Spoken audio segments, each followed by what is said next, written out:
ఆళ్లమై జిల్లా పెనుగులూరు మండలం ఓబిలి స్కూలు ఆవరణంలో దొంగతనం కాబడిన వినాయక విగ్రహం కేసును పోలీసులు ఛేదించారు. ఈ మేరకు పెనుగులూరు పోలీస్ స్టేషన్లో మీడియా సమావేశంలో వివరాలను వెల్లడించారు.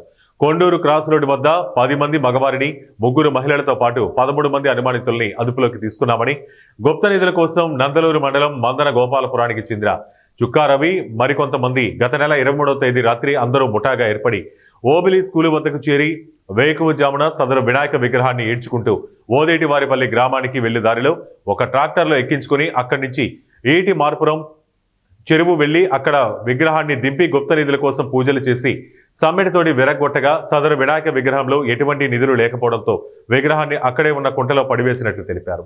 వీరిని అదుపులోకి తీసుకుని వారి వద్ద నుంచి ఒక ట్రాక్టర్, ఒక ఇన్నోవా కారు, 4 మోటార్ సైకిళ్లు, ఒక సమ్మెట సీజ్ చేసి రిమాండ్కు తరలించారు. ఇక్కడికి వచ్చి అందరూ కలిసి వచ్చి ఒక ట్రాక్టర్ని తీసుకొని వచ్చారు.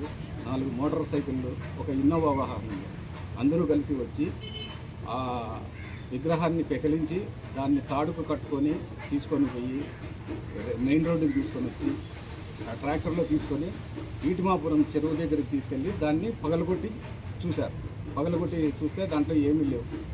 దీనికోసమని ఆ పూజలు చేసే పూజారి, తాంత్రిక విద్యలు చేసే వాళ్ళు కూడా ఉన్నారు. దాంట్లో ఒక 3 మహిళలు ఉన్నారు, 2 వీళ్ళు ఉన్నారు. వీళ్ళంతా నెల్లూరుకు చెందిన వాళ్ళు.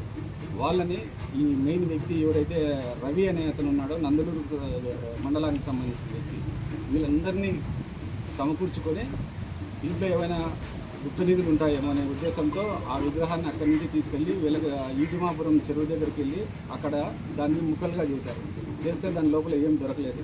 బాగా చిన్న ముక్కలుగా ఉన్నాయి. కొన్ని పెద్ద ముక్కలు మాత్రము వినాయక స్వామి తొండము, కాలు, ఇవి భుజము, మొహంలో ఒక భాగం కనబడేటట్టున్నాయి. మిగతా ఉంది చిన్న భాగాలుగా ఉండిపోయాయి.